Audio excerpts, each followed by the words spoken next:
Looking to take your financial knowledge to the next level? You're in the right place. Welcome to Ask Ralph, offering accounting, technical, and financial advice. Whether you're looking to save taxes or improve your business, he's got you covered. Here's your host of Ask Ralph, Ralph Eastup Jr. Hello and welcome back to the Ask Ralph Show.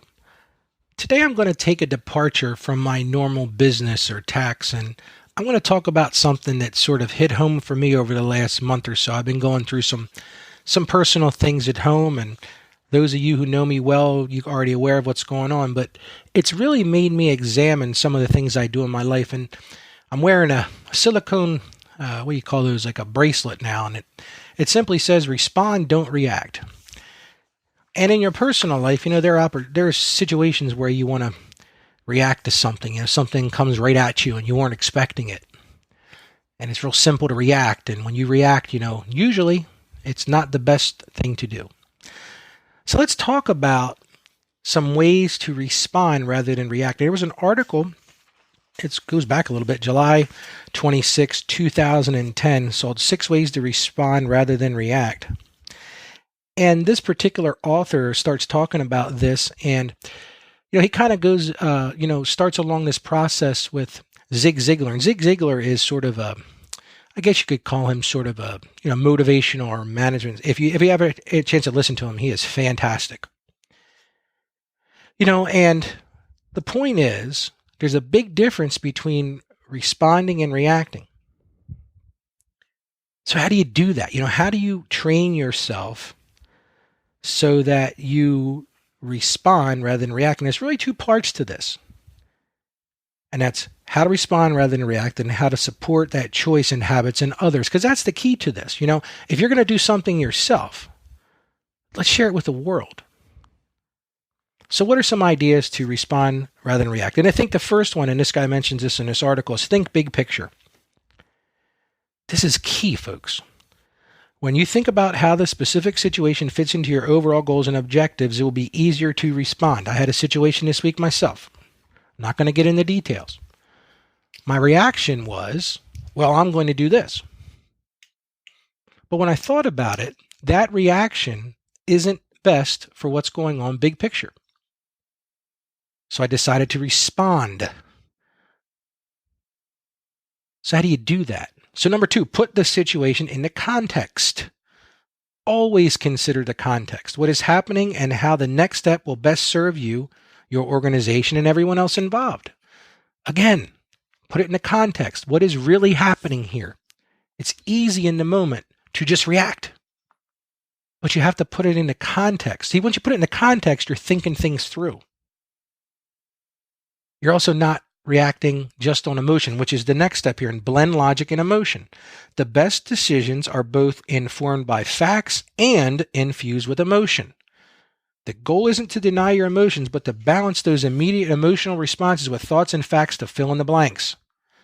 This is the essence of responding. A long time ago, I used to run a credit union. There was an old man there, Mr. Hall, great guy. Him and I spoke every morning. And he would always say to me, never do something out of emotion. Now, this was in the context of dealing with employees. He said, if an employee aggravates you, never respond to him that day. Go and wait till the next day so that you can have some time to collect your thoughts. And what you'll find is that your response will be much more effective than your reaction would have been.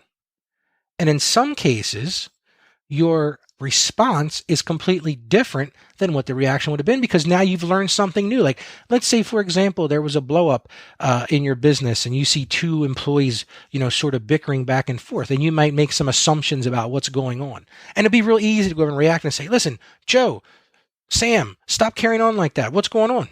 But you don't know the context. You don't know the big picture. Oh, you see emotion with these two people going at it. But you need to think about and see what's going on. Maybe talk to each of them individually, and then you find out, well, this wasn't a disagreement at all. They were actually having some passion for something. You have to ask yourself the key reaction question. And this is the question, am I reacting? Simply asking yourself that question can ground you and give you a quick mental break to perhaps choose differently. If you feel like there's emotion, most likely you're reacting. Great example of this. When our children were younger, we went to the beach. And my wife and I were standing on the beach. And my youngest son was out playing in the surf, and he got in one of those rip currents, and he was going out. Now, as a mom, the first thing my wife did was go rushing into the ocean to grab him. That was a reaction. Probably the right reaction, because what I did was stood there and looked and said, how am I going to respond to this? But see, here's the thing. When she went in to react, it's possible that both of them could have ended up drowning. But see, I sat there and I responded. I said, okay, let's assess what's going on. And then I remembered, okay, with a rip current, all you've got to do is swim parallel. Everything worked out. But again, ask yourself that reaction. Am I reacting? Another thing you want to do is recognize choices. Often reacting comes when you don't know or think you don't have any other options. When you realize that you always have choices, you can remember to consider them and the consequences they bring before moving forward. And that's the thing, when we get trapped in a reaction, we just assume there's only one way to do it. But when you think about it and you say, wait a minute now, let me respond to this. It takes time, it takes effort. That's the hard work, folks, but that's what you got to do. And you have to create 20/20 vision. You know hindsight is 20/20. Your goal in the moment is to mentally move yourself into the future and look back with imagined 20/20 vision to determine your best response to the current situation. But you have to stop the reaction, stop the emotion. So how do you help others do this? See, once you understand the differences, real simple to help others. It's 3 steps. Number 1, expect. The first step is always to make your expectations clear and help people understand when and where you expect response rather than immediate reaction. My beach model is not a great thing to talk about there, isn't it? Because as a mom, you're going to react. My kid is going out in the water. You're going to react. Maybe the response isn't the best thing, but there's a set of expectations there. Model. It's hard to encourage or inspire others to respond if you aren't modeling it yourself. If you're going to be effective in using this technique of response, people need to see you respond. If you're constantly blowing up, and I've learned this the hard way myself. I come from a place where it was real easy for me to just react.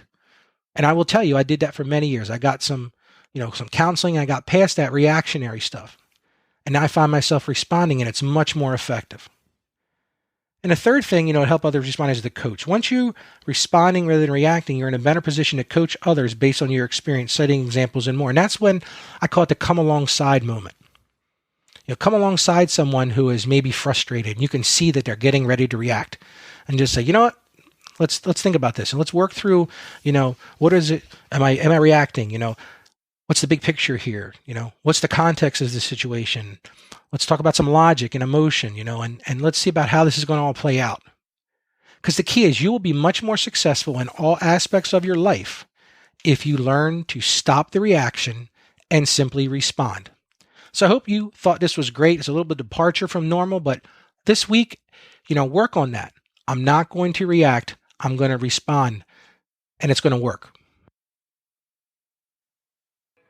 You've been listening to Ask Ralph, brought to you by Saggio Accounting Plus. Please subscribe to and rate our podcast on Apple Podcasts or wherever you get your podcasts, and leave us a rating and review. Our podcast is produced by Carolyn Peters. Thank you for listening, and be sure to like us on Facebook and follow us on Twitter at Ask Ralph Media. You can also hear me each week on 1450 WILM and on 1410 WDOV in Delaware and on the iHeartRadio app. Submit your questions or ideas for future shows by sending an email to AskRalph@AskRalph.com.